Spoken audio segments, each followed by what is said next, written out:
আমার বন্ধুর মুখে শোনা এই গল্প। বন্ধুটি বর্তমানে কলকাতার কোনো কলেজের প্রফেসর, বেশ বুদ্ধিমান, বিশেষ কোনো রকম অনুভূতির ধার ধারে না।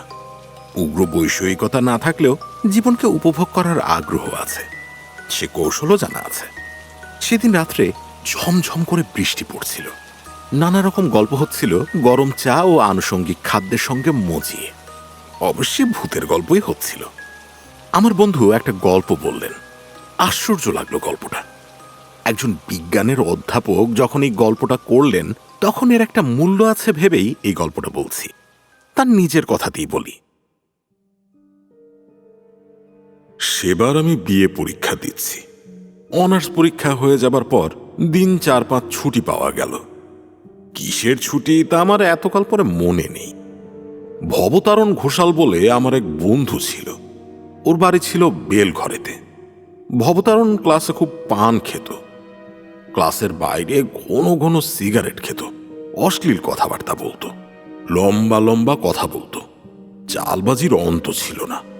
তার আমার সঙ্গে খুব বনতো এই জন্যে যে আমি নিজেও একজন দোস্তুর মতো চালবাজ ছেলে ছিলাম তখন। এখন সেসব কথা ভাবলে হাসি পায়। তারপর যা বলছিলাম, অনার্স পরীক্ষা শেষ হবার দিন ভবতারণ আমায় টেনে নিয়ে গেল ওদের বাড়িতে। যাবার সময় ট্রেনে গেলুম, কিন্তু ট্রেন থেকে নেমে অনেকটা হাঁটতে হলো, কারণ ওদের বাড়িটা প্রায় গঙ্গার ধারের কাছে। কিছুক্ষণ ওর বাড়ি থাকার পর হঠাৎ কি একটা বিষয় ঘোর তর্কাতর্কি হলো ওর আর আমার মধ্যে। এমন চরমে উঠল সে তর্ক যে দুজনের মধ্যে হাতাহাতি হবার উপক্রম। হায় রে সেসব দিন! এ রোদ এই মেঘ, তখনকার জীবনে তাই ছিল স্বাভাবিক। যাই হোক, আমি ভয়ানক রেগে ওদের বাড়ি থেকে সেই সন্ধ্যাবেলায় বেরিয়ে পড়লুম। এমন জায়গায় ভদ্রলোকের থাকতে আছে? ব্যারাকপুর ট্রাঙ্ক রোড দিয়ে হন হন করে হাঁটছি কলকাতা মুখে। দিব্যি ফুটফুটে জ্যোৎস্না রাত, মাঝে মাঝে এক আধখান মোটর দ্রুত বেগে চলেছে কলকাতার দিকে। সম্পূর্ণ নির্জন রাস্তা, একবার একটা মাতাল কুলি ছাড়া আর কোনো লোকের দেখা পাইনি। হঠাৎ আমার মনে হলো এতটা রাস্তা একটানা হাঁটতে পারবো না, একটু বিশ্রাম দরকার। ডাইনে বাঁয়ে চাইতে কিছু দূর গিয়ে একটা বাগান বাড়ি দেখে তার মধ্যে ঢুকে পড়লুম। বাইরে থেকে আমার মনে হয়েছিল এই বাগান বাড়িতে লোকজন কেউ থাকে না, আছে হয়তো এক আধটা উড়ে মালি, তাকে 2-4টি পয়সা দিলে বাগানের মধ্যে বসে একটু বিশ্রাম করতে দেবে। এখন নিশ্চয় একটা পুকুর আছে বাগানে, নিশ্চয়ই তার ঘাট বাঁধানো। এমন গ্রীষ্মের দিনে জ্যোৎস্না রাতে পুকুরের বাঁধা ঘাটে কিছুক্ষণ বিশ্রাম করবার আনন্দ অনেক দিন পরে হয়তো কপালে জুটে যাবে। বাগানের মধ্যে ঢুকে মনে হলো এ বাগানে লোকজন কেউ বাস করে না, ঘন ঘন কেউ আসেও না। লাল কাঁকড়ের পথগুলোর ওপরে 1 হাত লম্বা উলু ঘাস, ফুলের ক্ষেত আর আগাছার জঙ্গলে ভর্তি। আরও একটু অগ্রসর হয়ে মনে হয়েছিল এ বাগান বাড়ি খুব বড় লোকের। অন্তত যে সময়ে বাগান বাড়ি তৈরি হয়েছিল সে সময় মালিকের অবস্থা ছিল খুব ভালো। শৌখিন পরিচয় আছে এর প্রত্যেকটি গাছপালায়, প্রত্যেকখানি ইটে পাথরে।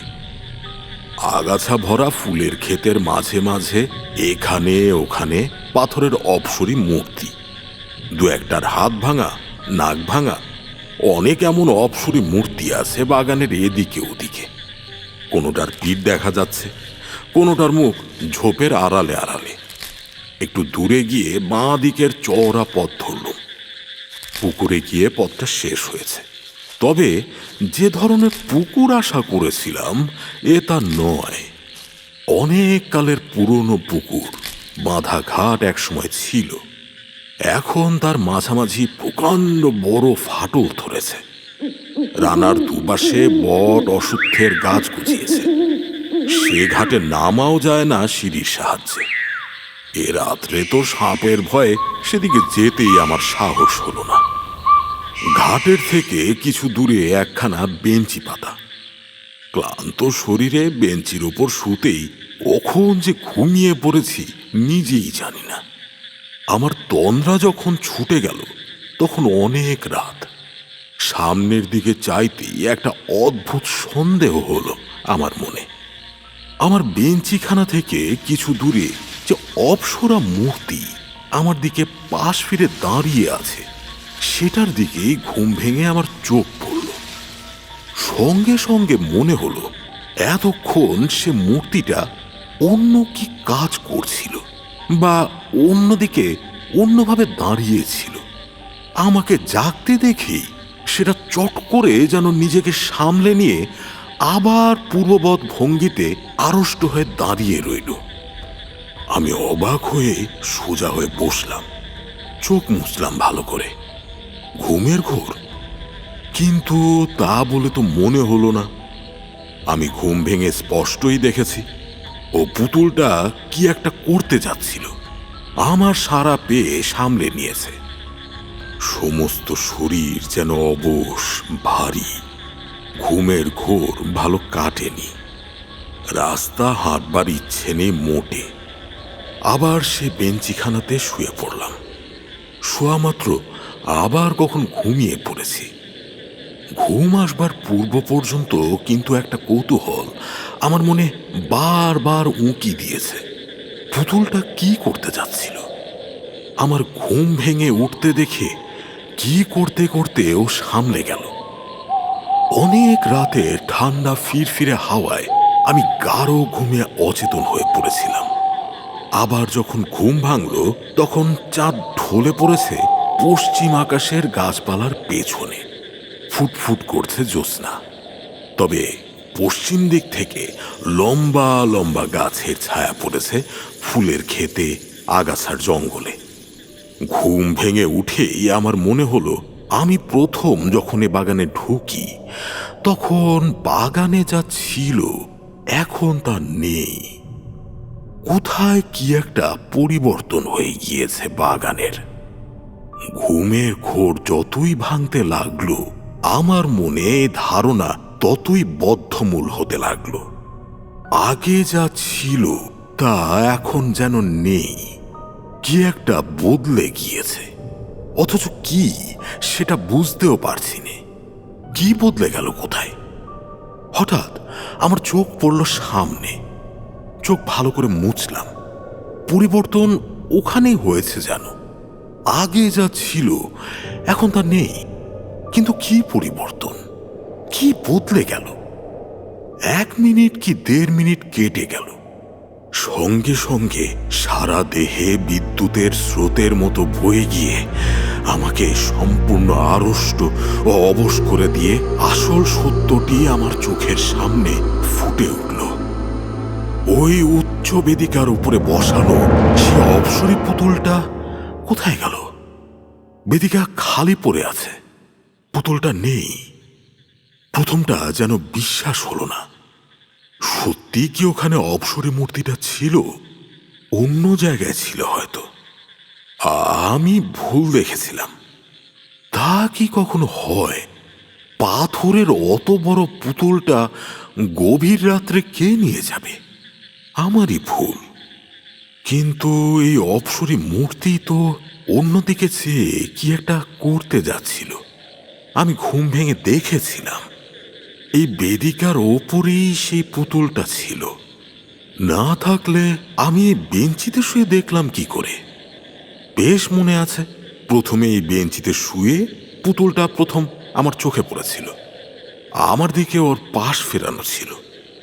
এও ভাবলাম আমার মনে আছে এ ধরনের পুতুল কি ইতালি থেকে আসে, না এ দেশে তৈরি হয়। এত সব একেবারে ভুল হয়ে যাবে। কিন্তু তা যদি না হয় তবে সে অপসরে মূর্তি বা যাবে কোথায়? এত রাত্রে কে উঠিয়ে নিয়ে গেল মূর্তিটা?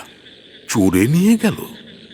তাই যদি হয়, এতকাল এই বাগান অরক্ষিতভাবে পড়ে আছে, এতদিন কেউ চুরি করলে না, আর একজন জল জ্যান্ত মানুষ শুয়ে আছে সামনের বেঞ্চিতে, আজই চোর এসে এত বড় ভারী মূর্তিটা চুরি করে নিয়ে যাবে?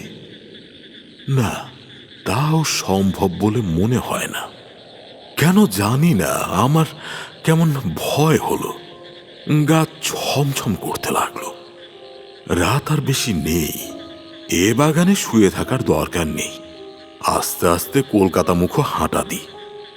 যেমন এ কথা মনে আসা অমনি আমি বেঞ্চি থেকে উঠে পড়লাম। পুকুরের ঘাটে নেমে চোখে মুখে জল দিয়ে নেব বলে ঘাটের দিকে যাচ্ছি। এমন সময় আবার অবাক হয়ে দাঁড়িয়ে রইলাম। বাঁধা ঘাটের ঠিক ওপরেই আমলকি তলায় যে স্ট্যাচুটা ছিল সেটাই বা কই? সেটার হাত ভাঙা ছিল বলে আরো বেশি করে আমার দৃষ্টি আকর্ষণ করেছিল। ওই তো তার শূন্য বেদিটা পড়ে আছে। মনে কেমন সন্দেহ হলো। বাগানের চারিদিকে চেয়ে দেখলুম কত পুতুল ছিল এখানে ওখানে, বনের ঝোপের মধ্যে, আড়ালে আড়ালে। সাদা পাথরের পুতুলগুলো ফুটফুটে জ্যোৎস্নায় ঝকঝক করছিল। এখানে তেমনই সাদা জ্যোৎস্না বাগানের সর্বত্র। কিন্তু কই সে অপসরী পুতুলগুলো? একটাও তো নেই। এক রাতে কি বাগানের সব পুতুল চুরি গেল? এই রাত্রিটার জন্যে কি চোরেরা ওত পেতে বসেছিল? আশ্চর্য! বোকার মতো চারিদিকে চেয়ে চেয়ে দেখতে লাগলাম। এতক্ষণে বুঝলাম, ঘুম ভেঙে উঠে যে ভাবছিলাম বাগানের কোথায় কি পরিবর্তন হয়েছে, সে হলো এই পরিবর্তন। বাগানময় এই মস্ত পরিবর্তনটা সাধিত হয়েছে আমার ঘুমের মধ্যে। ততক্ষণে পায়ে পায়ে আমি গিয়ে পুকুরের বাঁধা ঘাটের উপরটাতে দাঁড়িয়েছি। হঠাৎ পুকুরের জলের দিকে চাইতে আমার কেমন যেন হয়ে গেল। সারা শরীর দোল দিয়ে উঠল ভয়ে, বিস্ময়ে। বাগানের সব অপসরী পুতুলগুলো জলে নেমে সাঁতার দিচ্ছে, দিব্যি সাঁতার দিচ্ছে, এপার ওপার যাচ্ছে।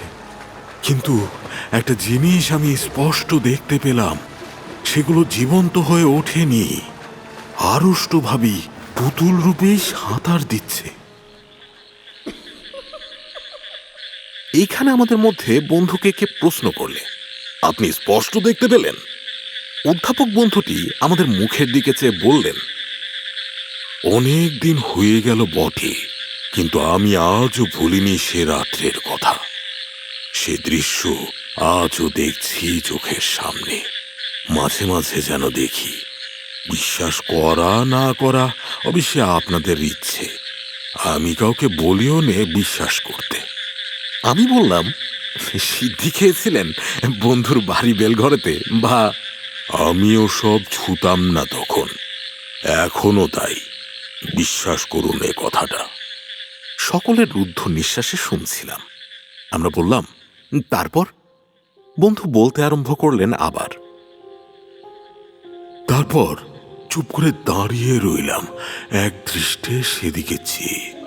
আমার মনে হলো আমি আমি পাগল হয়ে গিয়েছি, কিংবা আমার কোনো শক্ত রোগ হয়েছে। যা দেখছি এসব কি?